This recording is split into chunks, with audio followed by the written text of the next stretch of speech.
Isso aqui é uma planilha de vendas para tu controlar indicadores da loja. Ele preencheu aqui quanto que é a meta da loja na primeira semana, quanto que é a meta da loja na segunda semana, na terceira e na quarta. Tá cheio de fórmula aqui, etc.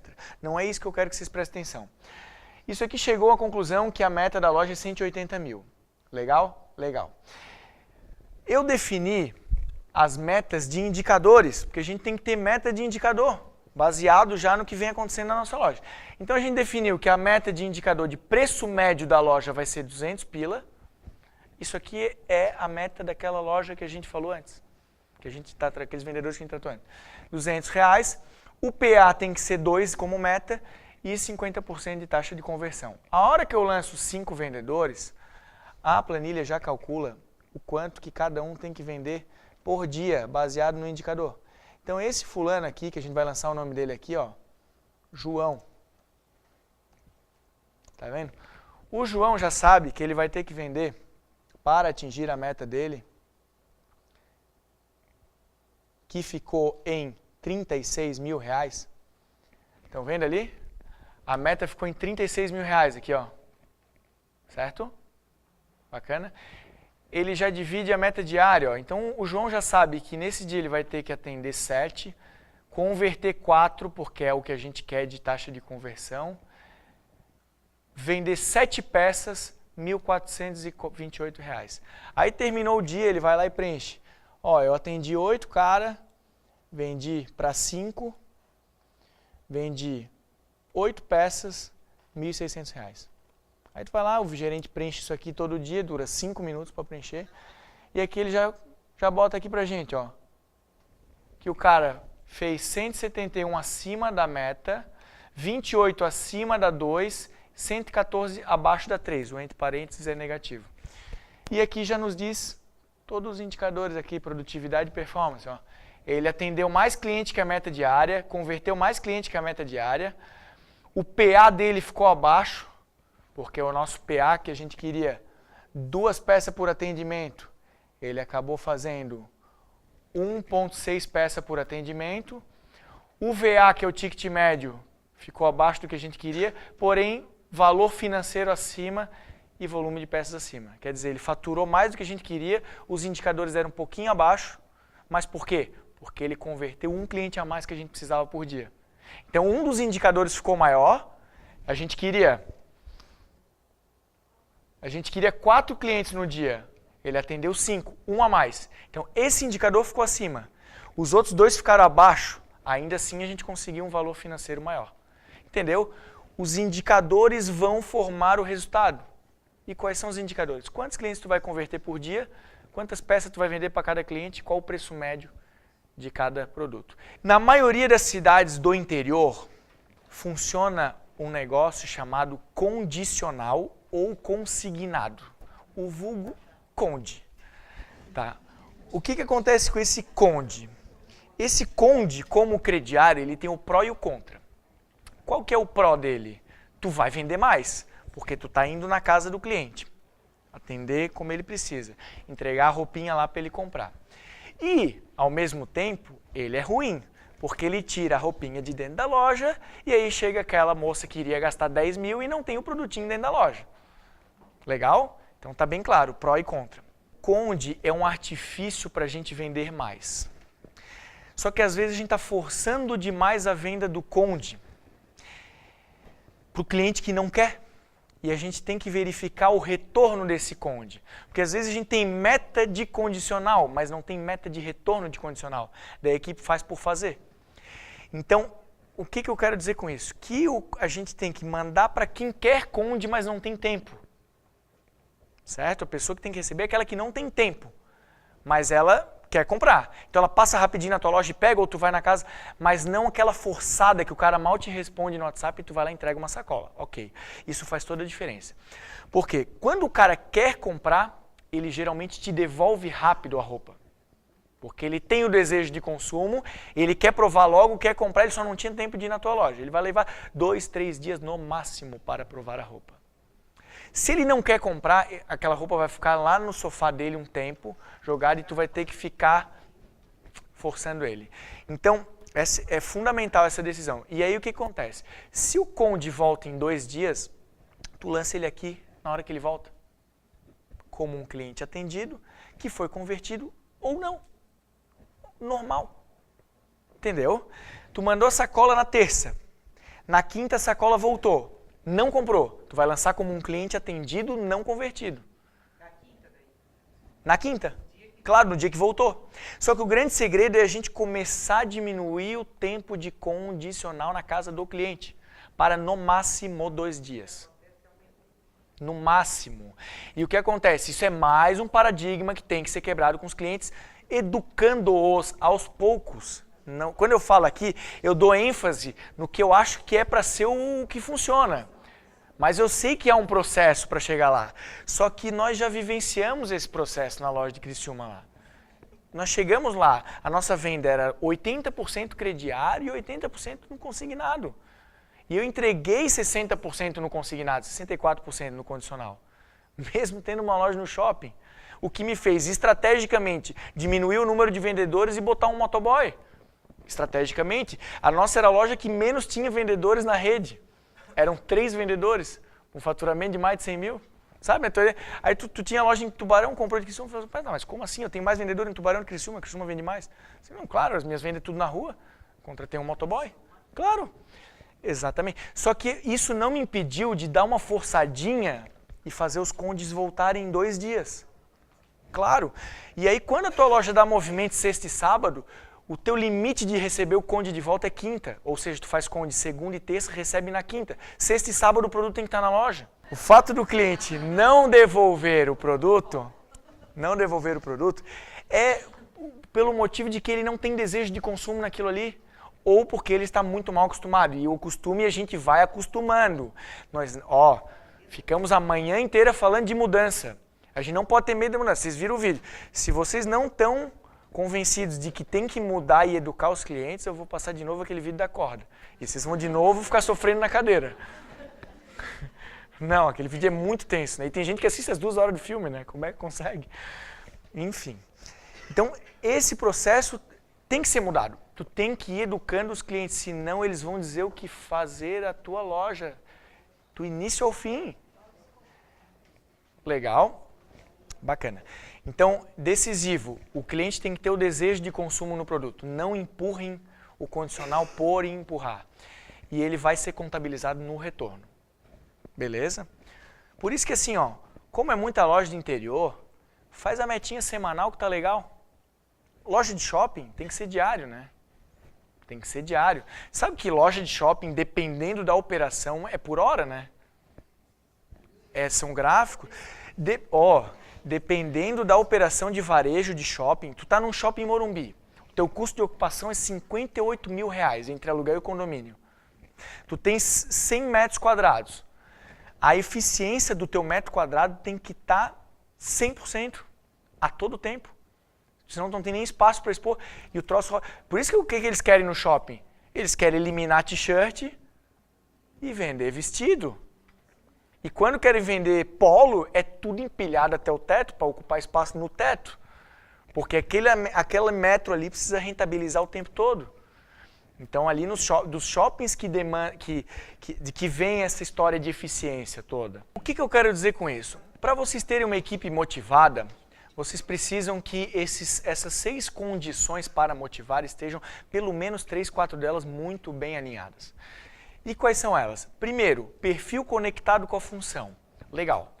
A pessoa odeia gente, odeia pessoas, odeia relacionamento. Legal, essa é a minha pessoa do varejo, meu vendedor. Não dá, a pessoa é introspectiva, não gosta de conversar, não vai dar. Então, o perfil conectado com a função vai fazer a pessoa sofrer. A pessoa não gosta de pessoas, está ali, gosta de número, é confiável, é não sei o que, traz ela para o caixa. Pronto, está resolvido. Quantos exemplos que deram certo assim? Traz ela para outra função. Às vezes ela pode ser útil em outra função. Bacana. Por exemplo, uma pessoa completamente desfocada que gosta de gente, gosta de não sei o que e tal, etc. Tu bota ela para fazer o financeiro, mas não fecha uma planilha. Também não dá. Segunda coisa, recompensa financeira. Isso vai de encontro com aquilo que a gente falou antes. Trabalhou, bateu meta, ganha, não bateu, não ganha. Ah, mas os meus 3 coleguinhas trabalharam um monte e bateram a meta da loja, eu ganho também. Isso é ruim. Tem que ganhar pelo seu próprio trabalho. Também. Legal? Bacana. Principalmente no varejo, né? Recompensa verbal. Feedback positivo de algo positivo que aconteceu na loja. E um feedback no comportamento e não no resultado. O resultado é uma pegadinha, que às vezes tu elogia o resultado. Quem tem filho aqui? Certo.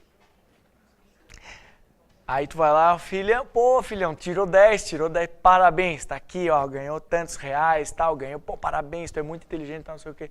Tá, mas vem cá, como é que tu conseguiu isso? Não, eu colei. Tu tá elogiando o resultado? Tu não tá elogiando o comportamento. Ah, eu fui lá, eu vendi para uma cliente que não paga. Ah, parabéns, muito legal. Parabéns, tá aqui, ó, teu prêmio. Então, elogiam o comportamento, porque o comportamento vai fazer o comportamento de novo para gerar o resultado. Às vezes, mesmo que o resultado não veio, o comportamento é o que interessa, porque ele vai reiterar esse comportamento e vai gerar de novo um resultado, igual a história do poker que eu falei. O poker, o comportamento certo, reiteradamente, gera bons resultados. Às vezes, naquela jogada tu perde, mas tu vai fazer outras, em 100 vezes, 87 vão dar certo. Porque o poker é 17% sorte e 83% técnica. Bacana.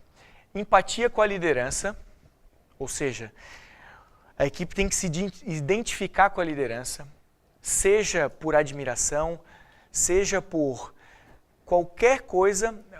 A equipe pode temer a liderança, mas tem que admirar. Tem que ter empatia, entender os comportamentos. A equipe não pode simplesmente discordar de toda a maneira de pensar da liderança. Aí é uma hora de sentar e conversar com a equipe para entender. Para todo mundo botar o carro para andar no mesma linha. Entender por que tu pensa o contrário. Ah, sim? Tá, mas aqui tem isso que nos dizem que as coisas são assim. E o legal é tu ter razão depois, tá? Tu instituiu uma mudança, igual eu fiz uma mudança empurrada na marra e deu certo, graças a Deus. Uma outra já não deu, mas enfim, é legal quando dá certo. Ambiente de trabalho harmônico, que é o quê? Gerenciar os conflitos. Então, vocês como líderes, se conscientizem que vocês têm que ser uma máquina de gerenciar conflito. Entendam que os conflitos vão aparecer todo santo dia e tem que gerenciar e corrigir o comportamento humano todos os dias. Se está com medo disso, vende a loja. Bota o teu dinheiro no LCI ou Tesouro Direto. O Tesouro Direto está baixando agora, o LCI está ficando melhor. Certo? É máquina de gerenciar conflito. Bacana? Livro, tem um monte de livro para isso. E, por fim, expectativa de crescimento. Isso aqui não é tão comum no nosso varejo, mas ele tem que entender que ele trabalhando mais, ele ganha mais. Trabalhando melhor, ele ganha mais. Ele tem chance, de repente, assumir uma gerência e por aí vai. Bacana? Então, essas são as condições para motivar. Nós temos que entender também as diferenças das gerações. Legal, isso aqui está desde o início no nosso bate-papo aqui. Em todos que eu fiz até hoje está esse quadro assim, muito parecido. O que diz esse quadro? Esse quadro diz o seguinte: existe a geração Baby Boomers, que vem ali de 1946. Vocês devem saber o que acabou em 1945. O que acabou em 1945? A Segunda Grande Guerra. Então, a Segunda Grande Guerra foi um evento que aconteceu no mundo ali, um eventozinho mais ou menos ali, que mataram 70 milhões de pessoas, enterraram um chinesinho vivo, outro aqui, uma bomba de Hiroshima ali, aquela coisa legal. Então, dizimou a população mundial. Ninguém fez nada nesses 7 anos de guerra. Quando acabou a guerra, precisamos reconstruir o mundo. E aí, nasceu uma geração de baby boomers, explosão de bebês. Começou a nascer um monte de gente. E aí nasceu um monte de gente, essas pessoas, final da guerra, principais ideais, reconstruir o mundo, ali que nasceu a ONU, ali que a ONU criou o Empretec, vocês já ouviram falando do Empretec? Aquele curso e tal, a ONU criou ali para fomentar o desenvolvimento econômico do mundo. E aí o cara passa, em média, 30, 40 anos no mesmo emprego. Ou seja, o cara é filho de uma geração que não tinha nem o que comer, porque a guerra foi caótica, né? Para o mundo inteiro, não teve ninguém.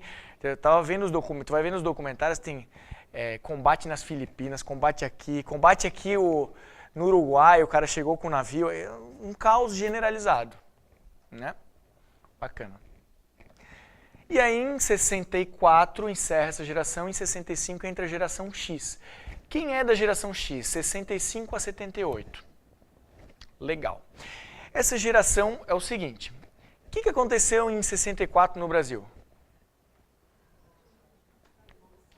Revolução. Eu gosto quando fala revolução. Mas no último tu falou revolução. Tá. Revolução, tá? Os militares tomaram o poder, né? Antes que a esquerda tomasse o poder, né? Tava na Guerra Fria. Bacana. Aí eles tomaram o poder, então aqui em 78 o regime começa a afrouxar um pouco, em 85 cai o regime, né? Mas ali já começam alguns presidentes eleitos e etc. Então essa geração ela funcionou, ela nasceu e cresceu embaixo da ditadura militar. Legal? Então essas duas gerações, nascidos de 46 a 78, 80, elas funcionam com muita tranquilidade na base do autoritarismo. Ponto. Assim, o que é autoritarismo? Qual é a classificação do autoritarismo? Chama-se decisões unilaterais. Eu decido, tu cumpre. Isso é autoritarismo. Tu goste ou não. Certo? Então essas gerações aqui, elas funcionam com o autoritarismo. Dali para frente, o autoritarismo não funciona mais. E aí tu tem que explicar o motivo, tu tem que estar com o pessoal comprometido com o projeto, eles têm que concordar, tem que estar sendo bem remunerado, tem que isso, tem que aquilo, etc, etc. Vai ficando mais difícil. Só que tem dois poréns aqui. Tá? A Y é de 79 a 92 e de 93 para frente vem a geração Z. Legal. Aí tu diz assim, pô, eu prefiro muito mais a Baby Boomer e a X, pô, preciso dar ordem uma vez só, eles cumprem, acabou e tá acabado, tá pronto. Legal, isso é fato. Só que vocês concordam que tá cada vez mais difícil acompanhar a tecnologia, as mudanças de mercado? Então, eu me considero um cara moderno. E de repente eu estalei o dedo assim, o olho assim, pá! Snapchat. Não tenho isso. Porra, e tô todo mundo usando. Então assim, e aí tu conversa com alguém que é mais novo que tu não tem? Velho. E o comportamento de consumo tá assim também. Então a gente, por dois motivos, a gente obrigatoriamente precisa dessas gerações, porque eles têm uma capacidade de entender muito mais rápido. E nós, como os líderes, precisamos aprender a motivar essa turma. Legal? Então tá. Então, joia. Mais um agravante sobre isso, tá? Mais um agravante. Equipe de venda de vocês. Vocês estão conseguindo contratar Baby Boomer? E o tempo vai passando, a tendência é não haver mais Baby Boomer a serem contratados para o varejo. Concordam? Sim, uma hora, tá? E sabe quem que vocês vão contratar para o varejo? Vocês vão contratar a geração Z, que é quem está entrando no mercado de trabalho. Então, olha o afunilamento que está ali. Aí tu tens um grande ponto de interrogação. Ou tu contrata pessoas com experiência no varejo, e aí, por que ela vai sair do concorrente? Tu vai ter que pagar mais. Certo? Então, ou tu contrata gente com experiência no varejo, que tem uma postura comportamental legal, mas que tu vai ter que pagar mais que o concorrente, ou tu vai ter que pegar gente nova e treinar e fazer todo o processo. Esse é o processo. E vai de novo, e vai de novo. Até tu criar um método que tu consiga manter as pessoas ali, uma remuneração que cresça e por aí vai. Não é fácil? Não é fácil.